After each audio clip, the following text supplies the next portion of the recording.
नमस्कार मित्रांनो, स्वागत आहे तुमचं आपल्या या यूट्यूब चॅनलवर। तुम्ही जर या चॅनलवर नवीन असाल तर सबस्क्राईब करायला विसरू नका।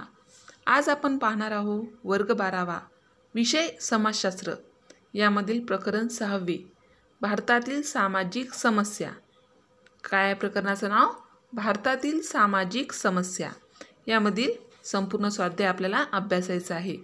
यामध्ये पहिला प्रश्न दिलेला आहे अ, दिलेल्या पर्यायापैकी योग्य पर्याय निवडून खालील विधाने पूर्ण करा। आणि यामध्ये पहिलं विधान दिलेलं आहे घरगुती हिंसेचा कायदा रिकामी जागा साली पारित करण्यात आला। काय पहिलं विधान? घरगुती हिंसेचा कायदा रिकामी जागा साली पारित करण्यात आला। पर्याय दिलेले आहेत 1 1995, 2 2005, 3 2011। उत्तर आहे 2005। आपल्याला उत्तर कसं लिहायचं आहे? घरगुती हिंसेचा कायदा 2005 साली पारित करण्यात आला। आता दुसरं विधान दिलेलं आहे शेतकऱ्यांच्या आत्महत्येच्या कारणामध्ये रिकामी जागा हे एक आहे। काय दुसरं विधान? शेतकऱ्यांच्या आत्महत्येच्या कारणामध्ये हे एक आहे। आणि पर्याय दिलेले आहेत 1 बहुविध पीक पद्धती, दुसरा पर्याय आहे कर्जबाजारीपणा आणि तिसरा पर्याय आहे हवामानातील बदल। उत्तर आहे कर्जबाजारीपणा। उत्तर पूर्ण विधानामध्ये आपल्याला कसं लिहायचं आहे? शेतकऱ्यांच्या आत्महत्येच्या कारणामध्ये कर्जबाजारीपणा हे एक आहे। आता प्रश्न पहिल्यामध्ये ब दिलेला आहे पुढील प्रत्येक गटातील चुकीची जोडी ओळखा व दुरुस्त करून लिहा। आणि अ आणि ब गट खाली दिलेले आहेत। आता पहिली जोडी बघूयात। अ गटात आहे चरस आणि ब गटात दिलेले आहे मादक पदार्थांचे व्यसन। ही जोडी बरोबर आहे। दुसरी जोडी आहे हिंसक चित्रपट आणि ब गटात दिलेले आहे आंतरजालांचे व्यसन। ही जोडी सुद्धा बरोबर आहे। तिसरी जोडी आहे सेल्फायटिस। अ गटात दिलेला आहे सेल्फायटिस आणि ब गटात दिलेला आहे अंमली पदार्थांचे व्यसन। ही जोडी चुकीची आहे। इथं अ गटात सेल्फायटिस आणि ब गटात पाहिजे भ्रमणध्वनीचे व्यसन। काय पाहिजे? भ्रमणध्वनीचे व्यसन। आणि आता चौथी जोडी आहे देशी दारू आणि ब गटात आहे मद्यांचे व्यसन। काय आहे? मद्याचे व्यसन। ही जोडीसुद्धा बरोबर आहे। या जोड्यामध्ये जी 3 क्रमांकाची जोडी आहे सेल्फायटिस, ब गटात अंमली पदार्थाचे व्यसन, ही जोडी चुकीची आहे। तिथे पाहिजे सेल्फायटिस आणि ब गटात पाहिजे भ्रमणध्वनीचे व्यसन। अशा प्रकारे आपण चुकीच्या जोड्या ओळखून त्या दुरुस्त करून आपल्याला लिहायच्या आहेत। आता प्रश्न पहिल्यामध्ये क दिलेला आहे प्रत्येक विधान वाचा आणि चौकटीत दिलेल्या योग्य संज्ञा ओळखून लिहा। आणि खाली एक चौकट दिलेली आहे त्यामध्ये संज्ञा दिलेल्या आहेत त्या प्रथम आपण वाचून घेऊ। अंमली पदार्थ, पहिली संज्ञा आहे अंमली पदार्थ, दुसरी संज्ञा आहे पितृप्रधान पद्धती, दुसरी संज्ञा आहे पितृप्रधान पद्धती आणि तिसरी संज्ञा आहे लिंगभेद। काय आहे? लिंगभेद। आणि यामध्ये पहिलं विधान आहे उभयलिंगी व्यक्तींना भेडसावणारी समस्या। काय विधान? उभयलिंगी व्यक्तींना भेडसावणारी समस्या। उत्तर आहे पितृप्रधान पद्धती। दुसरं विधान आहे याच्यामुळे शारीरिक अस्वास्थ्याचा समस्या येऊ शकतात। काय दुसरं विधान? याच्यामुळे शारीरिक अस्वास्थ्याच्या समस्या येऊ शकतात। उत्तर आहे अंमली पदार्थ। याची उत्तरे आपल्याला वर दिलेल्या चौकटीतील संज्ञा शोधून लिहायची आहेत। आता प्रश्न पहिल्यामध्ये ड दिलेला आहे अधोरेखित शब्द दुरुस्त करून वाक्य पूर्ण करा। खाली काही वाक्य दिलेली आहेत आणि त्यातील काही शब्द अधोरेखित केलेले आहेत। ते शब्द वगळून आपल्याला त्या ठिकाणी योग्य शब्द लिहायचा आहे। यामध्ये पहिलं विधान दिलं आहे अल्कोहोलिक्स ॲनॉनिमस हे व्यसनाधीन व्यक्तीला मदत करते। काय आहे? अल्कोहोलिक्स ॲनॉनिमस हे व्यसनाधीन व्यक्तीला मदत करते। यामध्ये अल्कोहोलिक्स ॲनॉनिमस हा शब्द अधोरेखित केलेला आहे आणि तिथे आपल्याला लिहायचं आहे व्यसनमुक्ती केंद्र। तर उत्तर कसं लिहायचं आपल्याला? व्यसनमुक्ती केंद्र हे व्यसनाधीन व्यक्तीला मदत करते. आता यामध्ये दुसरं विधान दिलं आहे, वृद्धत्व ही कृत्रिम प्रक्रिया आहे. काय आहे विधान? वृद्धत्व ही कृत्रिम प्रक्रिया आहे. आणि यामध्ये कृत्रिम हा शब्द अधोरेखित केलेला आहे आणि त्या ठिकाणी आपल्याला लिहायचं आहे नैसर्गिक. तर उत्तर कसं लिहायचं आहे आपल्याला? वृद्धत्व ही नैसर्गिक प्रक्रिया आहे. कशी प्रक्रिया आहे? नैसर्गिक. दुसरा प्रश्न आहे टिपा लिहा. टिपा लिहामध्ये पहिली टीप दिली आहे व्यसनाचे दुष्परिणाम. काय आहे पहिली टीप? व्यसनाचे दुष्परिणाम. उत्तर, कोणतेही व्यसन हे व्यसनाधीन माणसाला आर्थिक संकटाकडे नेणारे असते. व्यसनपूर्तीसाठी खूप पैसा खर्च करावा लागतो. व्यसनमुक्तीचे उपचारही खर्चिक असतात. व्यसनाधीन व्यक्तीमधील तणाव, अस्वस्थता, चिडखोरपणा आणि आक्रमकतेच्या व्यसनाधीन व्यक्ती आणि त्याच्या कुटुंबातील इतर व्यक्तीवर सुद्धा त्याचा दुष्परिणाम दिसून येतो. व्यसनाधीन व्यक्ती एकलकोंडी बनते. ती समाजात जाऊन अन्य लोकांशी मिसळणे टाळते.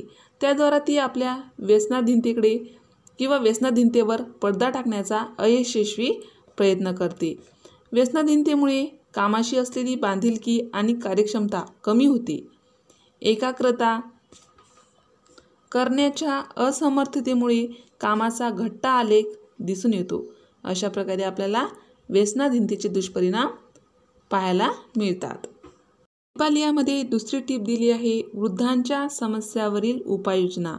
काय आहे दुसरी टीप? वृद्धांच्या समस्यावरील उपाययोजना. उत्तर, घरातील तरुण सदस्य वृद्ध व्यक्तीकडे लक्ष देत नाहीत. त्यावर काही उपाययोजना आहेत. त्या पुढीलप्रमाणे: कुटुंबातील सर्व व्यक्तींनी ज्येष्ठ व्यक्तींचा आदर करावा. त्यांना सन्मानाने वागवावे. घरात काही निर्णय घ्यायचा असेल तर त्यांचे मत लक्षात घ्यावे. त्यांना मानसिक त्रास होईल असे वागू नये. वृद्ध व्यक्तींच्या आरोग्याची काळजी घेणारे राष्ट्रीय धोरण शासनाने जाहीर केले आहे. त्या अंतर्गत वृद्धाश्रमांची स्थापना केली आहे. आरोग्य केंद्रात आवश्यक सेवा सुविधा पुरवणे, उत्पन्नाचे साधन नसणाऱ्या वृद्धांना अर्थसहाय्य करणे इत्यादी उपक्रमांची योग्य प्रकारे कार्यवाही करावी. हेल्पेज इंडिया, डिग्निटी फाउंडेशन यासारख्या सेवाभावी संस्था वृद्धांना सहाय्य करण्याचे कार्य करतात. विविध शैक्षणिक संस्थांनी NSS द्वारा ज्येष्ठ नागरिकांच्या समस्यासंबंधी प्रबोधन करण्याचे कार्य करावे. त्यातून ज्येष्ठ नागरिकांच्या गरजाबाबत समाजात जागृती निर्माण करावी. त्यामुळे तरुण लोकांच्या मनात योग्य मूल्य रुजतील आणि ते वृद्धांची काळजी घेण्यास त्यांचे मनं तयार होतील. अशा प्रकारे आपल्याला वृद्धांच्या समस्यावरील उपाययोजना अभ्यासता येतात. प्रश्न तिसरा आहे, फरक स्पष्ट करा. आणि फरक स्पष्ट करामध्ये पहिला फरक स्पष्ट करा दिलेला आहे, सामाजिक समस्या आणि वैयक्तिक समस्या. यामध्ये आपल्याला फरक स्पष्ट करायचा आहे. सामाजिक समस्यामध्ये पहिला मुद्दा दिला आहे, सामाजिक समस्येची व्याप्ती व्यापक आहे. तर वैयक्तिक समस्यामध्ये पहिला मुद्दा दिलेला आहे, वैयक्तिक समस्येची व्याप्ती मर्यादित असते. तर सामाजिक समस्यामध्ये दुसरा मुद्दा दिला आहे, जी समस्या समाजातील असंख्य व्यक्तींना ग्रासते तिला सामाजिक समस्या असे म्हणतात. तर वैयक्तिक समस्येमध्ये दुसरा मुद्दा आहे, जी समस्या एखाद्या व्यक्तीला किंवा तिच्या कुटुंबाला ग्रासते तिला वैयक्तिक समस्या असे म्हणतात. तर सामाजिक समस्यामध्ये तिसरा मुद्दा दिला आहे, बेरोजगारी, शेतकऱ्यांच्या आत्महत्या, नववधू दहन, हुंडा पद्धत इत्यादी सामाजिक समस्या आहेत. तर वैयक्तिक समस्यामध्ये तिसरा मुद्दा आहे, शारीरिक, मानसिक आजार, व्यसनाधीनता इत्यादी वैयक्तिक समस्या आहेत. सामाजिक समस्यामध्ये चौथा मुद्दा दिला आहे, सामाजिक समस्यांचे निराकरण करण्यासाठी सामूहिक प्रयत्नांची गरज असते. त्या समस्या सोडवण्यासाठी काही वेळेला शासनाला सुद्धा हस्तक्षेप करावा लागतो आणि त्यासंबंधीचे कायदे करावे लागतात. वैयक्तिक समस्यामध्ये चौथा मुद्दा दिलेला आहे, वैयक्तिक समस्यांचे निराकरण संबंधित व्यक्तीने व त्याच्या कुटुंबाने करावयाचे असते. त्या समस्या सोडवण्यासाठी काही सामाजिक संस्था कार्य करतात, परंतु त्या समस्या स्वतःलाच सोडवाव्या लागतात. अशा प्रकारे आपल्याला सामाजिक समस्या आणि वैयक्तिक समस्या यामधील फरक स्पष्ट करता येतो. आता फरक स्पष्ट करामध्ये दुसरा फरक स्पष्ट करा आहे भ्रमणध्वनीचे व्यसन आणि अंमली पदार्थाचे व्यसन. यामध्ये आपल्याला काय करायचं आहे, फरक स्पष्ट करायचा आहे. तर भ्रमणध्वनीचे व्यसन यामध्ये पहिला मुद्दा दिलेला आहे सतत भ्रमणध्वनी बदलणे आणि अधिक महागडे संयंत्र विकत घेण्याचे व्यसन खर्चिक असते. भ्रमणध्वनी म्हणजे आपण त्याला मोबाईल म्हणतो. तर अंमली पदार्थाचे व्यसन यामध्ये पहिला मुद्दा आहे मद्य आणि अंमली पदार्थाचे सेवन हे महागडे व्यसन आहे. त्यामुळे अनेक कुटुंबसुद्धा उद्ध्वस्त झाली आहेत. आता भ्रमणध्वनीमध्ये दुसरा मुद्दा दिला आहे भ्रमणध्वनी ही एक प्रतिष्ठेची बाब समजली जाते. त्यामुळे सतत वरच्या श्रेणीचा भ्रमणध्वनी बाळगण्यापासून या व्यसनाची सुरुवात होते. आता अंमली पदार्थामध्ये दुसरा मुद्दा दिला आहे समवयस्कांच्या सोबत असताना मित्रमैत्रिणींच्या आग्रहास्तव अंमली पदार्थांच्या सेवनाची सुरुवात होते. आता भ्रमणध्वनीमध्ये तिसरा मुद्दा दिला आहे भ्रमणध्वनी हे उपकरण आता फक्त संदेश देण्याघेण्याचे साधन राहिले नाही. त्यातील अगणित सुविधांच्या चक्रव्यूहात व्यक्ती स्वतःला अडकून घेत आहे. अंमली पदार्थाचे सेवनमध्ये चौथा मुद्दा आहे मित्रमैत्रिणीच्या दबावाखाली फक्त आनंद म्हणून सुरू झालेले हे व्यसन उत्तरोत्तर वाढत जाते. भ्रमणध्वनीमध्ये चौथा मुद्दा दिलेला आहे भ्रमणध्वनीच्या सतत वापरामुळे वर्तणुकीच्या काही समस्या निर्माण होतात. उदाहरणार्थ सतत बोलत राहणे किंवा सतत बारीक सारीक गोष्टीचे चित्रण करत राहणे. तर अंमली पदार्थाचे व्यसनमध्ये चौथा मुद्दा दिलेला आहे काही व्यवसायांना सामाजिक प्रतिष्ठा लाभल्याने काही व्यसनांना सामाजिक प्रतिष्ठा लाभल्याने उंची दारूचे सेवन करणे अन्य मादक द्रव्याचे सेवन करणे यामुळे मानसिक अस्वस्थता निर्माण होते. अशा प्रकारे आपण भ्रमणध्वनीचे व्यसन आणि अंमली पदार्थाचे व्यसन यामधील फरक स्पष्ट केला आहे. प्रश्न चौथा आहे खाली दिलेल्या संकल्पना उदाहरणासह स्पष्ट करा. यामध्ये पहिली संकल्पना आहे घरगुती हिंसा. काय पहिली संकल्पना? घरगुती हिंसा. उत्तर कुटुंबातील व्यक्तीकडून केल्या जाणाऱ्या अत्याचाराला कौटुंबिक हिंसा किंवा घरगुती हिंसा असे म्हणतात. हिंसा ही मानसिक, भावनिक, वाचिक आणि शारीरिक प्रकारच्या छळाच्या स्वरूपाची असते. कौटुंबिक हिंसेमध्ये छळ करणारी आणि त्या छळाला बळी पडणारी अशा दोन व्यक्ती असतात. बहुतेक वेळी कौटुंबिक हिंसेच्या प्रसंगाची नोंद होत नाही कारण ही बाब वैयक्तिक आहे असे समजले जाते आणि पितृसत्ताक व्यवस्थेमध्ये असे प्रसंग घडण्यामध्ये काही विपरीत नाही किंवा काही विपरीत मानले जात नाही. हे लक्षात घ्यायला हवे की कौटुंबिक हिंसेला बळी पडणारी व्यक्ती कुटुंबातील कोणीही असू शकते. कौटुंबिक हिंसेमध्ये लहान मोठे, स्त्री पुरुष, तृतीयपंथी असे कसलेच भेद उरत नाहीत. उदाहरणार्थ पती पत्नी यांच्यामध्येही हिंसा असू शकतात, वाद असू शकतात, सासू सून, भाऊ भाऊ इत्यादी. सन 2005 संसदेने कौटुंबिक हिंसाचार प्रतिबंधक कायदा पारित करण्यात आला. महिला संघटना याबाबत कृतिशील आहेत. बेल बजाओ सारख्या चळवळी महिला घडवून आणतात. अशा विविध चळवळी आपणही पाहतो, परंतु तरीही अजून घरगुती हिंसा कमी झालेल्या आपल्याला आढळून आलेल्या नाहीत. अशा प्रकारे आपल्याला घरगुती हिंसा ही संकल्पना अभ्यासता येते. आता दुसरी संकल्पना आहे कौशल्यांचा विकास. काय दुसरी संकल्पना? कौशल्यांचा विकास. उत्तर आताच्या शिक्षण पद्धतीत विद्यार्थ्याने जे शिकतो ते ज्ञानाभिमुख असते. ज्ञानाचे शिक्षण पद्धतीमधील स्थान अत्यंत मोलाचे असते. तरी व्यवसायाभिमुख कौशल्यांच्या प्रशिक्षणाची गरजही अत्यंत निकडीची आहे. त्यामुळे उत्तम रोजगाराच्या संधीचा लाभ घेणे, स्वयंरोजगार निर्माण करणे किंवा उद्योजक बनून इतरांसाठी रोजगाराच्या नवीन संधी निर्माण करणे ह्या गोष्टी कौशल्याभिमुख अभ्यासामुळे शक्य होतील. उदाहरणार्थ राष्ट्रीय उच्च शिक्षण अभियान RUSA या कार्यक्रमाचे उद्दिष्ट विविध क्षेत्रातील क्षमता बांधणी विकसित करणे हे आहे. प्रश्न 5वा अ आहे संकल्पना चित्र पूर्ण करा. काय संकल्पना चित्र पूर्ण करा आहे आणि संकल्पना दिली आहे अंमली पदार्थांच्या व्यसनाधीनतेवरील उपाय. काय संकल्पना? अंमली पदार्थांच्या व्यसनाधीनतेवरील उपाय. हे का गोलमध्ये दिलेले आहे आणि त्या समोर 4 गोल दिलेले आहेत. त्या 4 गोलमध्ये आपल्याला व्यसनाधीनतेवरील वेगवेगळे उपाय लिहायचे आहे. तर पहिला उपाय आहे जागृती निर्माण करणे. काय आहे पहिला उपाय? आपल्याला जागृती निर्माण करणे लिहायचं आहे. दुसरा उपाय आहे व्यसनमुक्ती केंद्र. काय आहे? व्यसनमुक्ती केंद्र. तिसरा उपाय आहे अंमली पदार्थाच्या व्यसनाधीनतेवरील तिसरा उपाय दिला आहे कायदेशीर तरतुदी. कायदेशीर तरतुदी. आणि चौथा मुद्दा आहे समुपदेशन करणे. काय आहे? समुपदेशन करणे. अशा प्रकारे आपल्याला अंमली पदार्थाच्या व्यसनाधीनतेवरील उपाय लिहून ही संकल्पना आकृती पूर्ण करायची आहे. आता प्रश्न 5व्यामध्ये दिलेला आहे खालील विधान चूक की बरोबर हे सांगून सकारण स्पष्ट करा.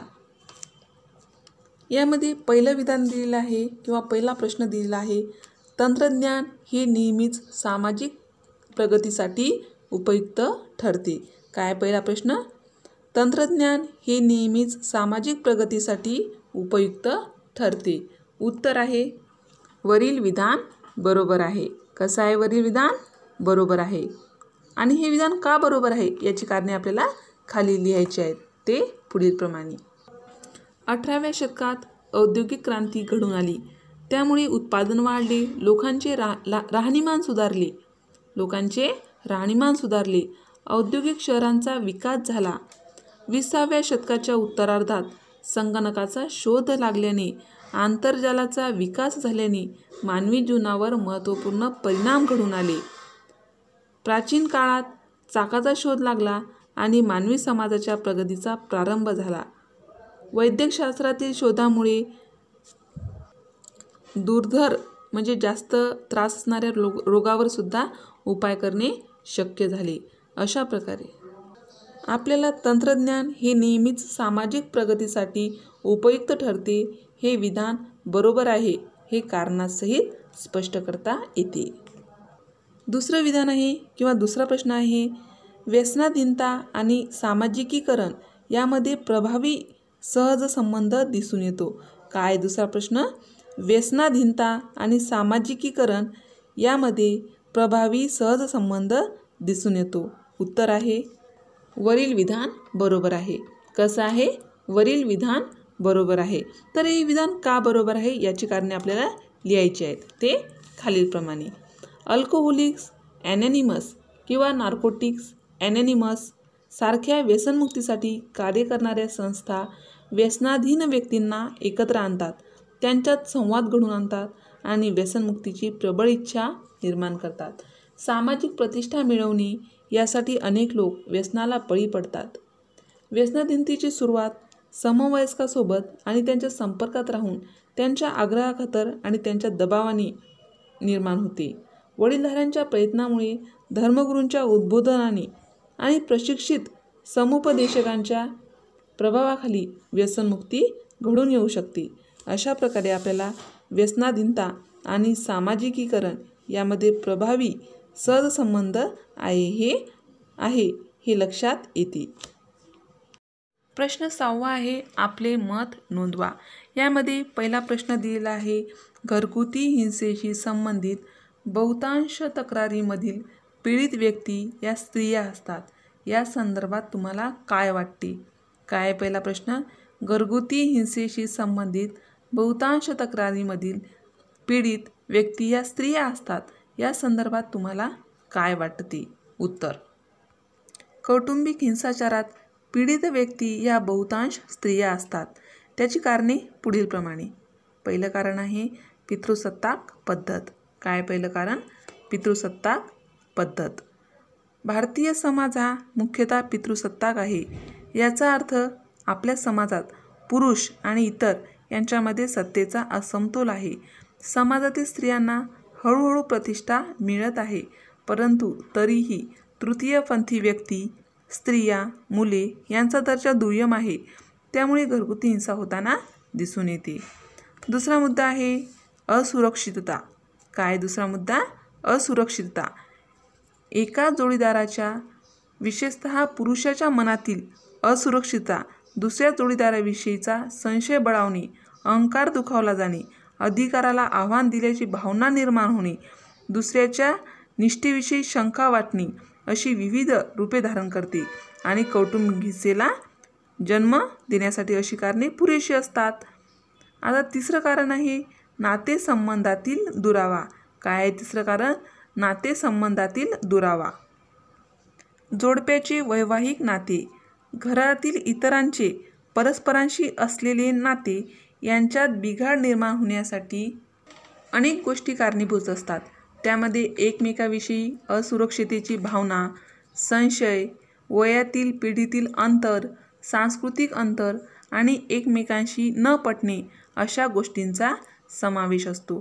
त्यातून तिरकस बोलणे, एकमेकाविषयी तक्रारी करणे, नावे ठेवणे, अपमानकारक बोलणे व शारीरिक इजा करणे यासारख्या गोष्टीची सुरुवात होते.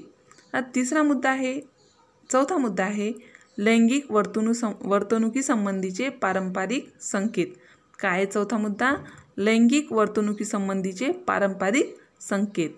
लैंगिक वर्तणूक आणि स्त्री पुरुषांच्या कौटुंबिक भूमिकाच्या बाबतीतील संकेताच्या विरोधी वर्तनाचा पारंपरिक पितृप्रधान कुटुंबामध्ये विरोध केला जातो.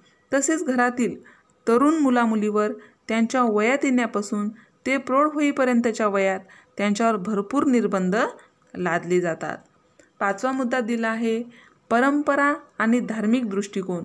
कुटुंब संस्था, विवाह संस्था, धर्म या बाबतीत असलेल्या परंपरावादामुळे आयुष्यात प्रत्येक क्षेत्रात स्त्रियांना गौण मानले जाते. सहावा मुद्दा आहे आर्थिक परावलंबन.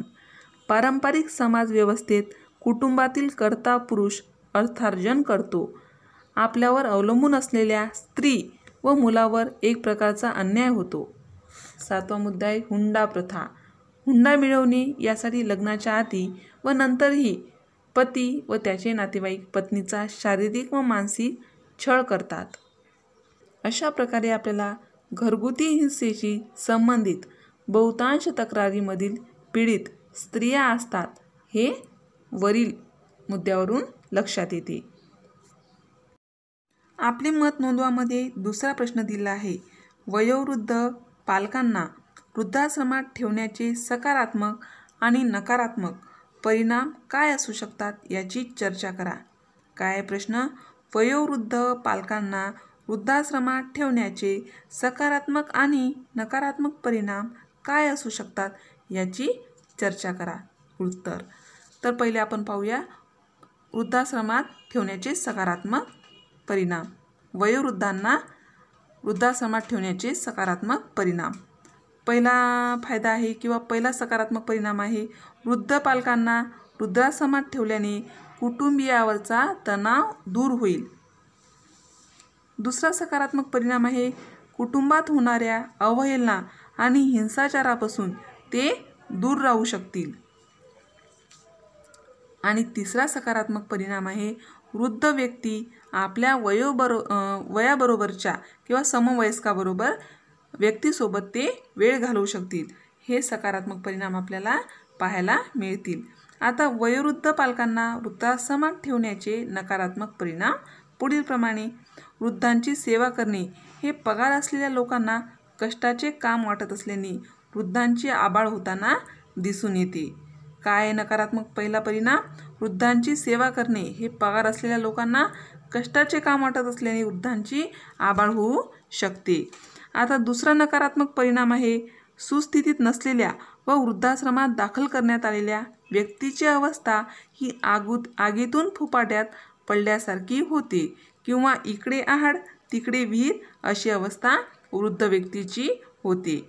आता वृद्ध व्यक्तीचा वृद्धाश्रमात दाखल केल्यानंतरचा तिसरा नकारात्मक परिणाम आहे वृद्धाश्रमाचे व्यवस्थापक आणि कर्मचारी हे सेवाभावाने प्रेरित झालेले नसतात. हे व्यवस्थापक व कर्मचारी वृद्धांच्या गरजाकडे लक्ष देत नाहीत. अशा प्रकारे आपल्याला वयोवृद्ध पालकांना वृद्धाश्रमात ठेवण्याचे सकारात्मक आणि नकारात्मक परिणाम पाहायला मिळतात. प्रश्न 7वा आहे, पुढील प्रश्नाचे उत्तर सविस्तर लिहा. आणि हे उत्तर आपल्याला कमीत कमी 150 शब्दात लिहायचे आहे. प्रश्न आहे, आज शेतकऱ्यांच्या आत्महत्या ह्या सामाजिक समस्या का आहेत यावर चर्चा करा. शेतकऱ्यांना सहाय्यभूत ठरणारे योग्य सामाजिक आर्थिक उपाय सुचवा. प्रश्न पुन्हा एकदा पाहू. आज शेतकऱ्यांच्या आत्महत्या ह्या सामाजिक समस्या का आहेत यावर चर्चा करा. शेतकऱ्यांना सहाय्यभूत ठरणारे योग्य सामाजिक आर्थिक उपाय सुचवा. उत्तरामध्ये अ दिलेलं आहे. शेतकऱ्यांची आत्महत्या ही सामाजिक समस्या आहे. भारत हा कृषीप्रधान देश आहे किंवा कृषीप्रधान देश म्हणून ओळखला जातो. भारतातील 70% लोक कृषी आणि कृषी क्षेत्राशी संबंधित व्यवसायात कामं करतात. गेल्या दशकापासून शेतकऱ्यांच्या आत्महत्येची संख्या वाढत आहे. आत्महत्या ही अत्यंत गंभीर सामाजिक समस्या आहे. शेतकऱ्यांच्या आत्महत्यांची समस्या निर्माण होण्यास जबाबदार असणारी कारणे पुढीलप्रमाणे. पहिलं कारण आहे बीटी बियाणे. विदर्भातील शेतकऱ्यांनी कापसाचे उत्पादन वाढावे म्हणून बीटी हे सुधारित वाण असलेले बियाणे वापरू लागले आहेत. पण बीटी बियाण्यासाठी सिंचनाची सोय असणे आवश्यक असते. मोसमी पाऊस हा अनियमित असतो. जेव्हा जेव्हा लागवड करायची तेव्हा तेव्हा बीटी बियाणे हे नवीनच घ्यावे लागते. या व्यवहारामुळे शेतकरी हा कर्जबाजारी झाला आहे आणि त्यामुळे तो आत्महत्या करू शकतो. शेतकरी आत्महत्येचं दुसरं कारण आहे हुंडा पद्धत. ग्रामीण भागात पारंपरिक रूढी व परंपरेचा पगडा अजूनही मोठ्या प्रमाणात कायम आहे. मुलीच्या लग्नासाठी हुंडा देण्यासाठी बँका, पतपेढ्या यासारख्या संस्था किंवा सावकाराकडून कर्ज काढतात आणि शेतकरी आत्महत्येत हुंडा पद्धतीमुळे झालेले कर्ज हे महत्त्वपूर्ण कारण आहे. तिसरं कारण आहे पर्यावरणाचा ऱ्हास. काय तिसरं कारण? शेतकरी आत्महत्येचं पर्यावरणाचा ऱ्हास. बेसुमार जंगलतोड, नैसर्गिक स्रोतांचा प्रमाणाबाहेर उपयोग, वाढते प्रदूषण आणि हरितगृह वायूंचे उत्सर्जन या सर्वांचा परिणाम पर्यावरणाच्या ऱ्हासास होतो. देशाच्या एका भागात महापूर, या उलट दुसऱ्या भागात पाऊसच नाही. यामुळे पर्यावरणाचा ऱ्हास मोठ्या प्रमाणात होतो. अशा परिस्थितीमुळे शेतकऱ्याच्या अर्थार्जनावर वाईट परिणाम होतो. त्यामुळे वाईट परिस्थिती निर्माण होते. त्यामुळे शेतकरी हा आत्महत्या करू शकतो. तिसरं कारण आहे नवीन तंत्रज्ञानाविषयी अज्ञान. काय चौथं कारण? नवीन तंत्रज्ञानाविषयी अज्ञान. कृषी क्षेत्रातील नवीन तंत्रज्ञान आणि लागवडीच्या पद्धती याची माहिती शेतकऱ्यांना असेलच असे नाही. उदाहरणार्थ बीटी बियाण्याची लागवड नुकसानकारक ठरली. पाचवं कारण आहे जागतिकीकरणाचा परिणाम. जागतिकीकरणामुळे आपले दैनंदिन जीवन हे व्यापाराच्या बाजारीकरणात सापडले आहे. खुल्या बाजारपेठांमुळे परदेशी माल मोठ्या प्रमाणात आयात केला जातो.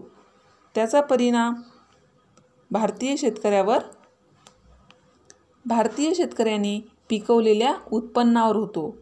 6वं कारण आहे शेतकरी आत्महत्येचं कर्जबाजारीपणा. काय आहे? कर्जबाजारीपणा. प्रतिकूल परिस्थितीमधून बाहेर पडण्यासाठी शेतकरी सहकारी पतसंस्था व सावकार यांच्याकडून कर्ज घेतात. उत्पादन व्यवस्थित झाले नाही तर कर्ज फेडले जात नाही किंवा तो कर्ज फेडू शकत नाही. त्यामुळे शेतकऱ्यावर ते कर्ज वाढतच जाते.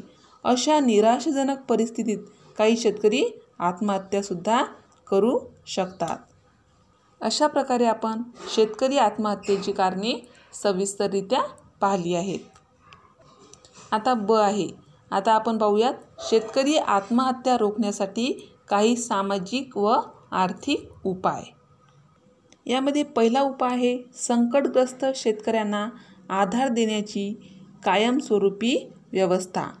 अवर्षण, नापिकी, कर्जबाजारीपणा यासारख्या समस्या शेतकऱ्यासमोर असतील तर त्यांना आर्थिक व मानसिक आधार देण्यासाठी शासनाने कायमस्वरूपी यंत्रणा उभारणे आवश्यक आहे. दुसरा उपाय आहे आंतरपीक पद्धती. वर्षातून एकदाच पीक घेण्याऐवजी काय दुसरा उपाय आंतरपीक पद्धती. वर्षातून एकदाच पीक घेण्याऐवजी 2 किंवा 3 पिके घ्यावी. यासाठी शासनाने शेतकऱ्यांना बियाणे, खते, कीटकनाशके माफक दरात उपलब्ध करून द्यावी. शिवाय त्या अगोदर त्यांना पीक उत्पादन कसे चांगले येईल याविषयी प्रशिक्षण द्यावे. तिसरा उपाय आहे सिंचन. सिंचन ही शेतीची अत्यावश्यक गरज आहे. सिंचन ही शेतीची अत्यावश्यक व महत्त्वपूर्ण अशी गरज आहे. पूर आणि अवर्षणाच्या पार्श्वभूमीवर पावसाच्या पाण्याचा साठा करून तो योग्य वेळी पिकाला पाणी देण्यास उपयुक्त ठरावा यासाठी लघुसिंचनाची जबाबदारी स्वयंसेवी संस्थांनी पुढाकार घेऊन ती व्यवस्थित करावी. चौथा उपाय आहे विमा. काय चौथा उपाय विमा. नैराश्यजनक परिस्थितीत असलेल्या शेतकऱ्यांना आणि त्याच्या कुटुंबातील सदस्यांना दिलासा मिळावा म्हणून आयुर्विमा किंवा पिकांचे नुकसान झाले तर नुकसानीसाठी पीक भरपाई विमा प्राप्त व्हावा. चौथा उपाय आहे बँकांची भूमिका. कर्ज मिळण्याच्या कायदेशीर अडचणीमुळे शेतकऱ्यांना सावकाराकडून कर्ज घ्यावे लागते. त्यामुळे बँका, सहकारी पतपेढ्या यांचे नियम आणि कायदे शेतकऱ्याला त्रासदायक ठरतात.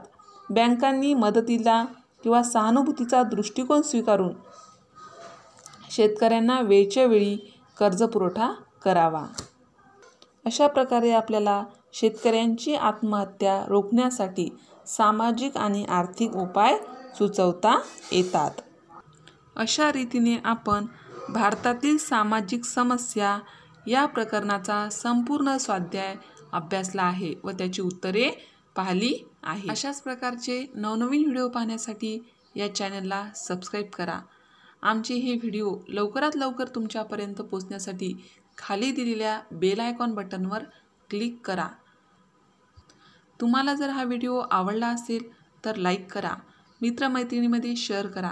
काही समस्या असतील, काही अडचणी असतील, शिवाय काही सूचना असतील तर कमेंट बॉक्समध्ये कमेंट करायला विसरू नका. शेवटपर्यंत हा व्हिडिओ पाहिल्याबद्दल धन्यवाद. थँक्स.